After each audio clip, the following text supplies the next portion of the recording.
Has someone ever tried to make you feel guilty for choosing yourself? I will not pretend I walked onto that stage calm or above it all, because the truth is less tidy and more human, and while my name was being announced and the audience settled into the kind of stillness that tells you people actually care enough to listen,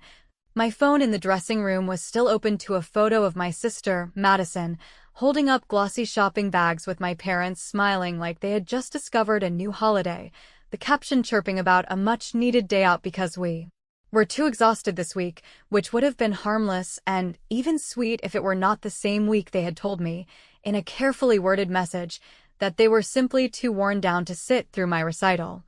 That they loved me and were proud and would be thinking of me from home, and could I please send them a clip later because they knew how important it was.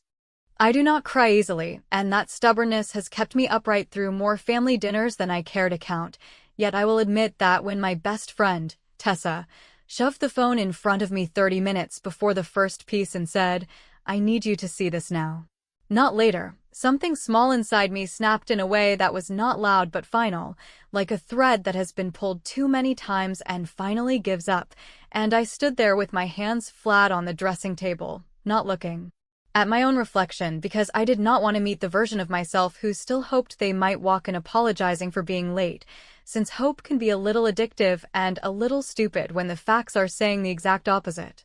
The facts were simple enough for a child to understand. For months I had sent reminders, offered rides, switched the date once when Mom said she had a conflict. Told them this wasn't just another event, but the first program I had curated myself with pieces that meant something to me beyond the notes, and they had answered with all the right words and none of the right actions, and then, on the day that mattered, they selected Madison's shopping trip as the priority and memorialized the choice. With photos and comments from friends who wrote things like, "You deserve it, Queen," while my name did not appear anywhere, not even as a footnote, and I was left to decide whether I would let their absence be the headline of my night or whether I would write my own. If I sound bitter, let me be clear, I am not auditioning for sympathy, because I understand that grown families are messy, parents are imperfect, and siblings step on each other in ways that are not always malicious. But I also understand that patterns become choices when they are repeated long enough, and the pattern in my family has been Madison first, everyone else later, and later never seems to arrive for me unless I make noise, which they describe as drama. Because nothing is more inconvenient than the quiet kid starting to keep receipts. So when the stage manager waved me to the wings and whispered that the audience looked full and ready, I took one breath and then another, and I decided I would not ruin the evening by letting rage have the microphone before the music. Because this night was mine and the pieces deserved the best version of me I could summon, and I owed that to myself and to the people who had shown up with babysitters booked, dinner plans delayed, and gas paid for, not because they were obligated, but because they cared, which is the simple definition of love I have learned to trust more than any speech. I walked out, and the applause felt like a hand at my back saying keep going, and I sat down and let routine save me, because muscle memory is a kind of mercy when your heart is running its own marathon.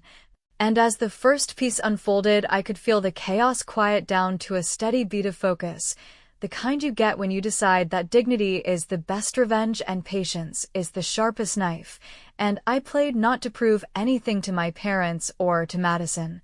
but to anchor myself to something they could not move with an excuse or bury with a cute caption.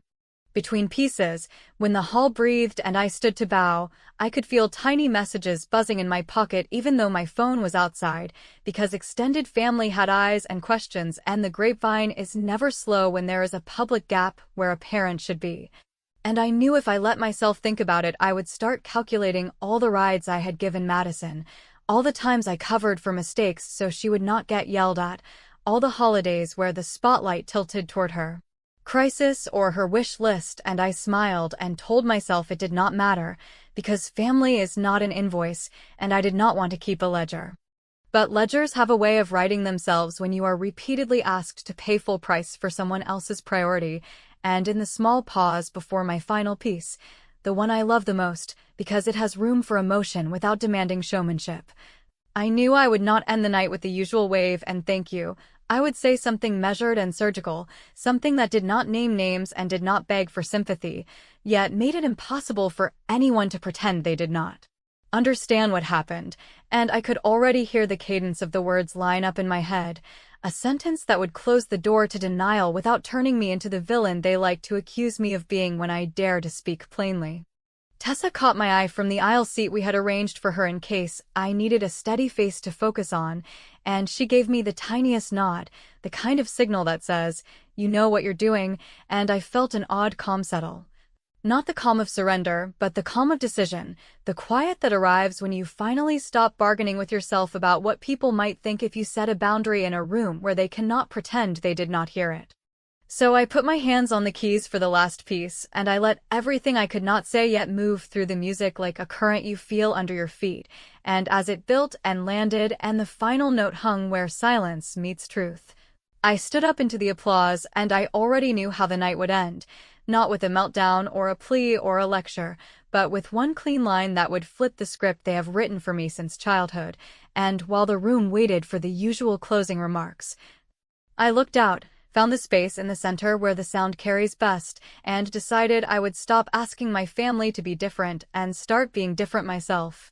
And in that moment, before I walked to the microphone, I realized I was done protecting them from the consequences of their choices, and I was done letting my own story get edited by people who were not even in the room, which left me with one simple task that I intended to complete without shaking or stammering, because if they thought they could skip my biggest night and still hold the narrative at Christmas, they were about to learn that I know how to play more than the piano. If you want to understand why that photo hit me like a quiet punch, you have to understand that it was not a one-off mistake or a bad day where people chose poorly and then realized it. Because the truth is that this has been the rhythm of my life since we were kids, with Madison always framed as the one who needed things right now while I was the one who could wait, who could adjust, who could understand. And at first it felt flattering to be called independent and low maintenance, but over the years I learned that being labeled easy becomes a permission slip for people to skip you altogether, and once a pattern is set inside a family, everyone starts treating it like weather, inevitable and therefore not worth questioning. Until one day you notice that all the sacrifices point in one direction and you are always holding the bill. I am not exaggerating when I say the hits are small but steady, the kind that wear down your edges without leaving a dramatic story to tell, because it was birthday dinners cut short so Madison could be picked up from some plan that ran late.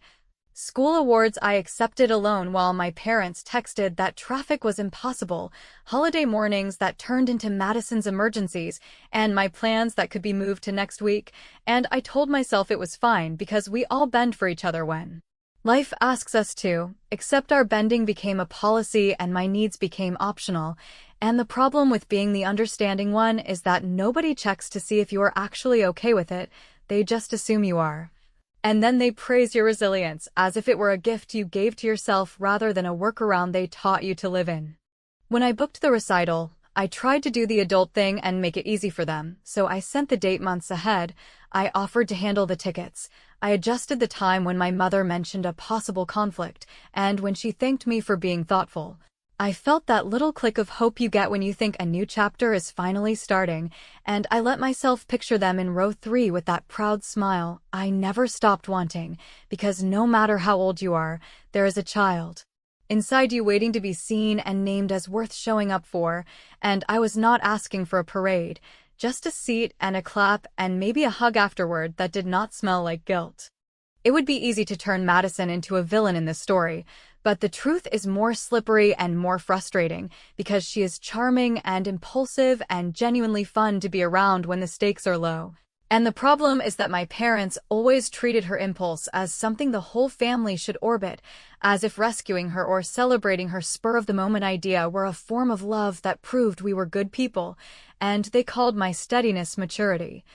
Which sounds like a compliment until you realize it means you are the person who can be safely ignored, which is not maturity at all. It is neglect with good manners. There were moments when I pushed back in small ways that did not leave marks, like the time I said no to lending her money again and my mother sighed about how cold I had become. Or the time I asked them to attend a smaller recital and they sent flowers instead with a note about being proud and busy, and I told myself I was overreacting because nobody owes you attendance at every little thing, except this was not little to me. This was the first program that was mine from start to finish, and I had bent my schedule around their lives for long enough that asking one evening back felt like basic arithmetic, not some extravagant demand. So when I saw the photo of their shopping trip, and when I reread the text about being too exhausted to sit still for an evening, the story I had been telling myself about their intentions collapsed under the weight of their actions. Because love that cannot tolerate 2 hours of your life unless it is convenient is not a love you should keep rearranging yourself for. And as I stood backstage trying to decide whether to cry or laugh or throw the phone at a wall, the sharper part of me started doing the math out loud for the first time, and the numbers did not care about excuses, they only cared about choices, and their choice was right there in the comments for anyone to like. I did the pettiest and wisest thing I could think of in that moment, which was to stop being the family's quiet filter and start being my own witness. So I took a breath, opened the group chat that includes my parents, my aunt, my uncle, and a few cousins who always ask how my music is going, and I typed a single sentence that did not accuse or plead. It simply said that for anyone wondering, Mom and Dad were fine and out with Madison, and that I hoped they were having a great day, and then, without any flourish, I attached a screenshot of their too exhausted message next to the photo of their shopping trip, because sometimes the cleanest way to confront a lie is to hold it next to the truth and let the contrast do the talking. And then I put my phone face down and walked away before I could watch the typing bubbles turn into explanations that would ask me to be generous one more time. Within a minute, I could feel the vibrations rattle through the dressing table even though I did not pick the phone up, and Tessa, who had seen me send it and knew exactly why, put a hand on my shoulder and said that doing the right thing often feels like you just jumped off a roof and you will not know until later whether you landed on your feet or your pride. And I told her that I was tired of landing on my pride while everyone complimented my balance, and that tonight I was landing on the truth, because I was done letting them set the story and then handing me the script where I smile and make it easy on everyone. The messages kept coming, and at the top of the stack was a familiar ringtone I had not heard in a while, the one my mother uses when she wants to switch to voice and change the subject with a tone that says she is disappointed in me for making a scene.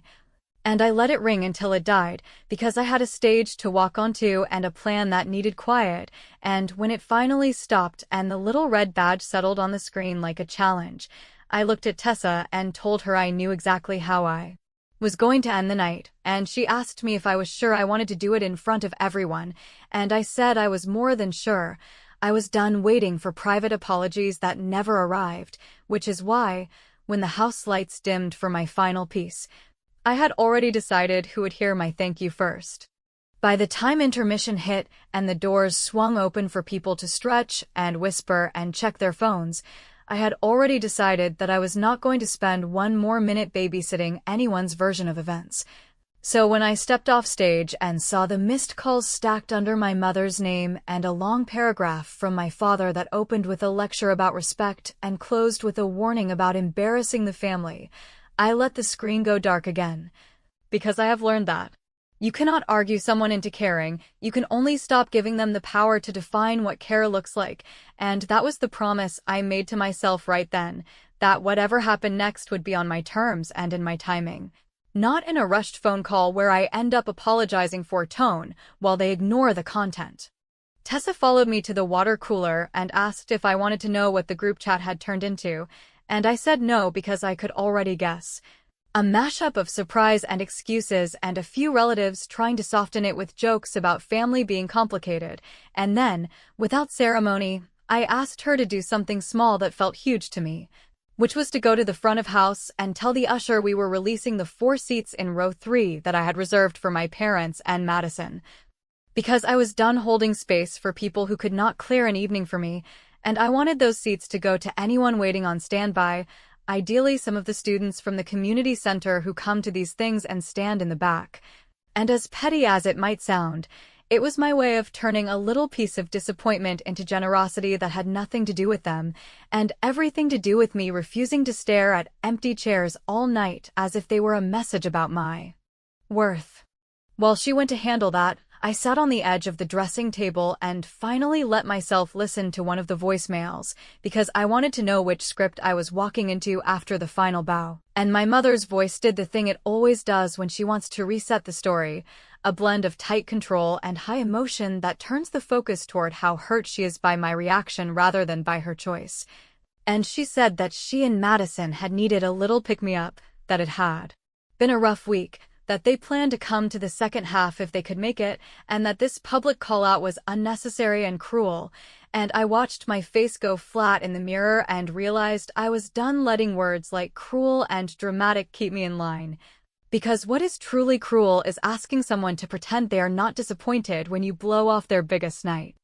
Then my phone flashed with a photo from my aunt, who must have been sitting somewhere near the back, because she had snapped a picture of those empty row 3 seats and captioned it with a question about whether she should hold them. And for a second I felt that old tug to protect the narrative, to say they were just running late and it was fine, but I typed back that I had released the seats and that she should invite the kids standing by the door to sit there instead, and a minute later she sent a thumbs up made of words, because I have told people not to use symbols and texts when I am close to a performance, and her message said the students were thrilled and one of them had asked if they could shake my hand afterward.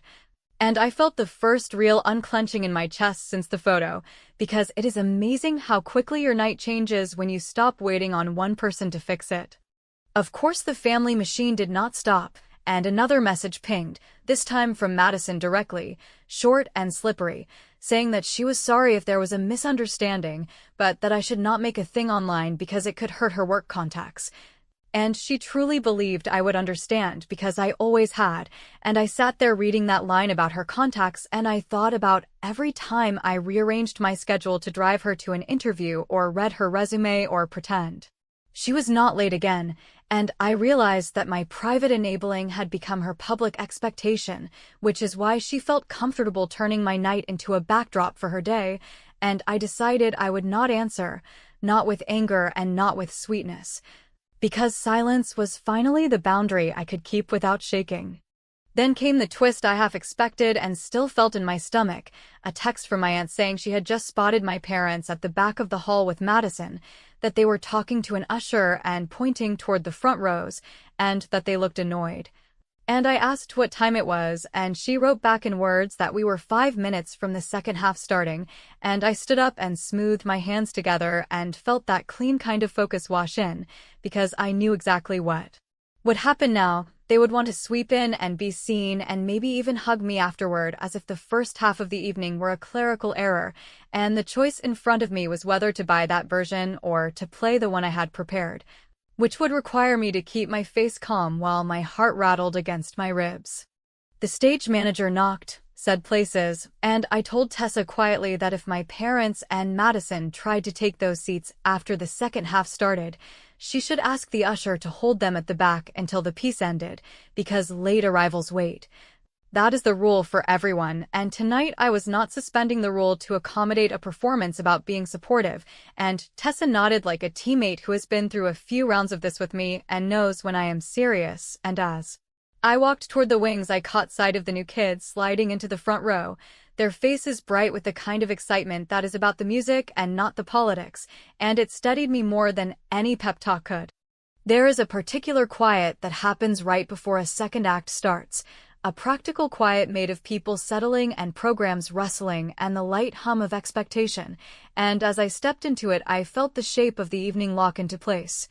Because my revenge was not going to be a scream or a scene, it was going to be a sequence of simple, public choices that could not be spun later, from the seats I gave away to the line I knew I would deliver at the end, and while the audience went still and I prepared to touch the keys again, I heard a small commotion at the back where the ushers were holding a few latecomers, and I did not turn to look, because I had already chosen who would get my attention tonight, which is why, when the lights settled and the first note waited under my fingers, I knew exactly how I would finish and exactly who would hear me first when I walked to the mic.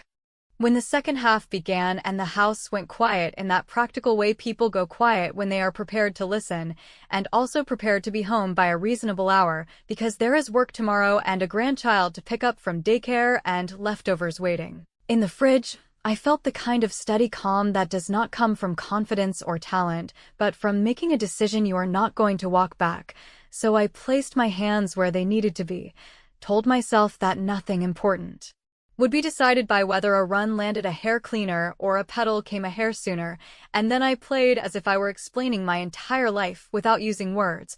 Because there is something honest about doing your job well in front of people who did not think it was worth their time, and while I cannot describe it as a movie moment or a cinematic rush, because my life is not a show and I am not performing grief for likes, I can say that the sound in the room shifted from polite appreciation to that's serious, listening kind of attention you only get when people realize you are not trying to impress them, you are trying to tell the truth. I knew, even as I was mid-phrase, that they were standing at the back with an usher, because there was the faintest rustle and the sense of eyes landing where they wanted to sit, and I had already told the staff to follow the same rule we follow for everyone else,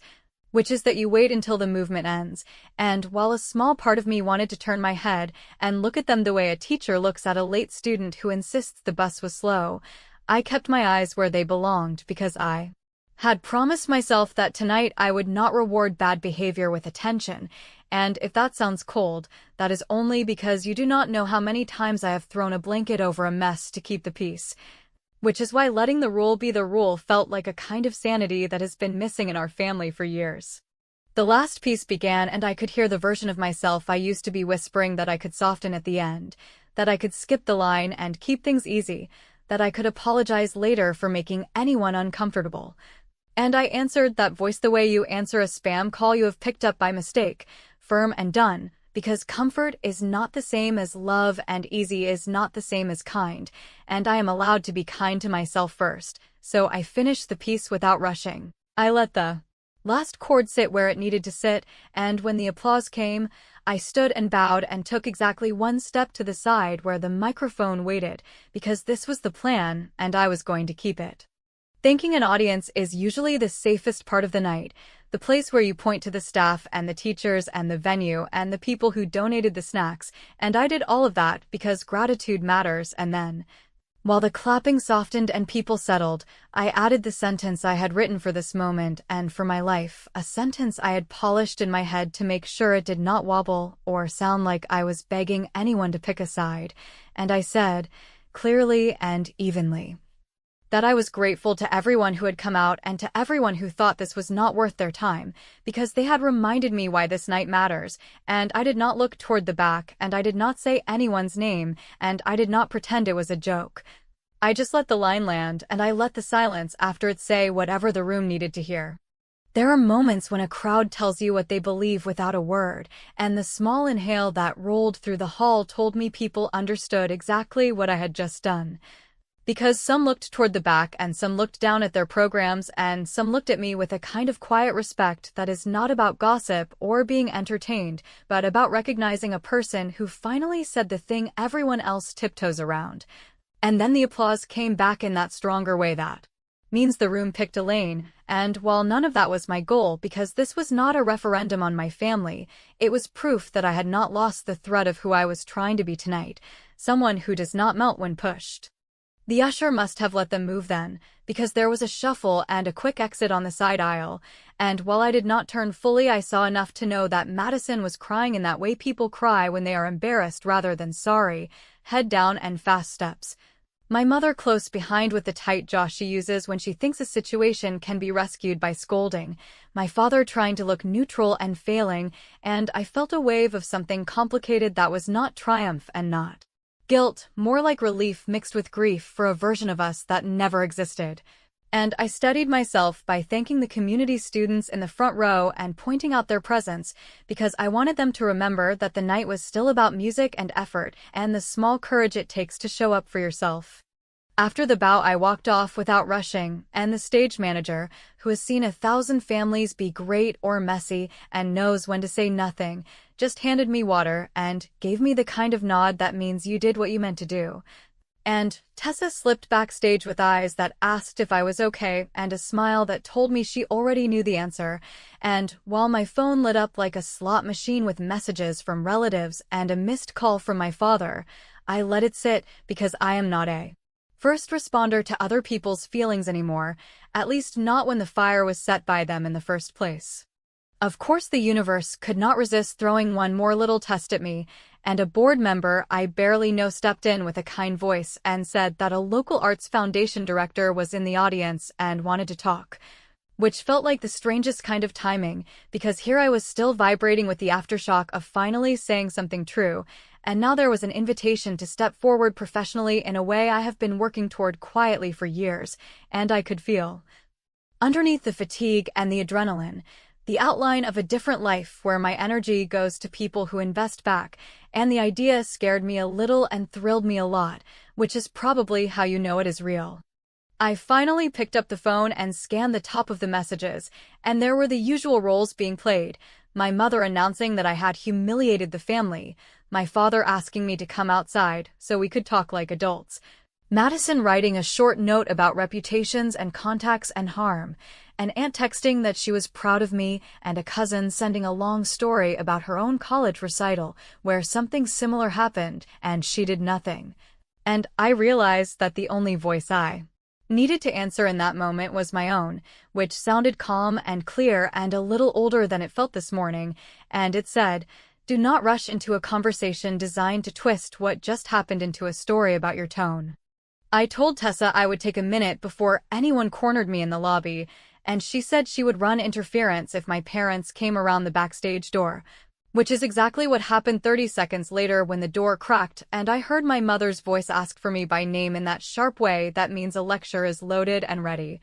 And Tessa stepped forward with a steady smile and told them I was talking to the foundation director and would be available later, and while that was not technically true yet, it became true when the director reached out a hand and asked if we could chat somewhere quiet, which I took as a gift. So I said yes and let myself be led away while the door closed on the word apology, as it floated in from the hallway like a demand wrapped as concern, and I thought, no, not this time, not before I say what I need to say on my terms. What I did not expect, as we walked down the corridor and the hum of the lobby faded, was the buzz in my pocket and the preview line that made my stomach drop and then harden, because it was a new post from my mother on her page. A public note about disappointment and disrespect, carefully worded and pointed like a spear dressed up as a flower, and I stopped mid-step and looked at Tessa and the director and realized the next move would decide not just the night, but the story people would read tomorrow, which is why I took one breath and said I needed 2 minutes alone, because there was one more line I had saved, and I was going to use it. I took those 2 minutes alone in the stairwell where nobody was going to wander in, and I opened my mother's post and read the thing twice, because I did not trust my first reaction to something written in that careful tone that says she is the one who is heartbroken, and I am the one who turned a private moment into a public spectacle. And it was all the usual language about disappointment and respect and how people forget that family comes first, and not a single line about calling in exhausted and then tagging a shopping trip like it was a charity mission, and I felt the old urge to defend myself flare up, the urge to draft a paragraph that walked readers through the timeline and the receipts and the kind of context that would make a stranger say, "Oh, I get it now," and then I stopped because I am tired of making my case to people who benefit from not listening, so I decided the only explanation I owed was the one that made sense to me and to anyone who showed up in good faith, and I was going to say it once, clearly, and then stop explaining. I texted Tessa and asked her to find the stage manager and the videographer, because I knew there were clean clips of the last piece and the sentence I said at the mic, and when she confirmed, I wrote a post that did not name anyone, did not spit fire, did not beg the internet to pick a side. It just said that I was grateful to everyone who attended, grateful to those who reminded me that time is a form of love, and that when people tell you they are too exhausted to sit in a chair but have energy to shop, you are allowed to stop twisting yourself into apologetic shapes. And I attached the clip of the music ending and me saying the line, and I hit publish with comments open to followers and limited for new accounts, because I do not need chaos. And then I muted the family chat because I was not going to watch the playbook happen in real time, not tonight. With that done, I walked back down the hall to the director who had waited with patience I did not expect, and we had a conversation that felt like someone finally sliding a glass of water toward a person who did not realize how thirsty she was. Because she talked about small community concerts, and a grant application that had my name written all over it, and a short tour that could be real if I wanted it, and while we spoke I could hear my mother's voice outside the door telling Tessa that she needed just 1 minute with me, and I watched myself choose, not the polite choice that would have pulled me into a hallway lecture, but the life I have been quietly building, and I asked the director if we could schedule a time tomorrow to go over details. And she said yes, and gave me her card and a smile that looked like respect rather than pity. When I finally stepped into the lobby, there were people waiting with programs and quick stories about their own families and a few laughs disguised as sympathy, and I kept it simple because I am not trying to make a fan club out of pain. I am trying to move my life forward without dragging a wagon of resentments behind me, and then the community center students from the front row came up with eyes bright and questions about learning, and I asked the staff if we could open the hall for 5 minutes and let them come on stage, and we did a tiny, loose masterclass right there with a handful of tips that would actually help, and the look on their faces did something to the hard part of my chest that the whole evening had carved out. Because I could see in real time how quickly investment turns into courage when someone gives you a turn in the good seats. My parents waited by the side door like a checkpoint, my father stiff and quiet, my mother already rehearsing the speech she was about to deliver. And Madison with the kind of glassy eyes that tell you she has cried and is now focused on damage control rather than repair, and I told Tessa I would give them 5 minutes in a well-lit corner where voices carry, because I needed witnesses to my own backbone. And we walked over and I let them start, which of course meant my mother listed every way I had broken the rules of family, and my father tried to arbitrate by calling it a misunderstanding, and Madison asked if I realized how my line could affect her contacts. And I listened without arguing, because I have learned that nothing drives a person more up the wall than you refusing to play your designated role. And when they finally reached the part where someone demanded an apology, I said the words I had written for myself and practiced on the walkover, and I said them slow so I would not rush back into the old dance. I said that I was not going to apologize for telling the truth without names and without theatrics, that I would not be holding a private meeting to rewrite what happened, that they were adults who made a public choice, and I was an adult who responded with a public boundary, and then I did the most practical thing I could think of, which was to end our financial entanglements right there, because money is one of the ways people keep claims on you. So I told Madison I had removed her line from my phone plan and canceled the streaming accounts and the gym membership I had been covering for more months than I want to admit. And that starting this week there would be no more transfers and no more last-minute rides or resume edits or cover stories to clean up her messes. And I told my parents that I would not be available for any performance of family unity that required me to swallow my own reality, and that if they wanted to be in my life, the price of admission was not a bouquet and a photo after the fact. It was showing up on time and staying until the end and apologizing without the word but. There was a beat where nobody said anything, and then my mother started to cry in that way where the crying is as much about pressure as pain, and my father looked at me like he was trying to place where he had seen this version of me before. And Madison opened her mouth to argue about the phone plan, and then shut it because even she could feel that the air had shifted, and I did not fill the silence because silence is where consequences echo, and I just said that we could talk in a week if they wanted to have a real conversation with no gaslighting and no audience, and then I hugged Tessa and walked away because staying any longer would turn the moment into a negotiation, and I was done bargaining. On the ride home, I watched my post climb in the most ordinary way a post can climb when it hits a nerve that is not gossip but recognition. Messages rolling in from people I barely know saying that they had been the reliable one for too long and tonight made them feel less crazy, and I pinned one comment that said time is love and love is time. And I turned my phone off before I could get pulled into replying all night because I had one more favor to do for myself that had nothing to do with the internet and everything to do with closing a loop that has been open for years. And when I got home, I opened my laptop and wrote a short note to the community center director saying I wanted to donate a small block of tickets for their students to every concert I play this year, paid in advance. And I attached the receipt before I could overthink it, because the best revenge I have ever tasted is rerouting energy that used to disappear into apologies into something that grows.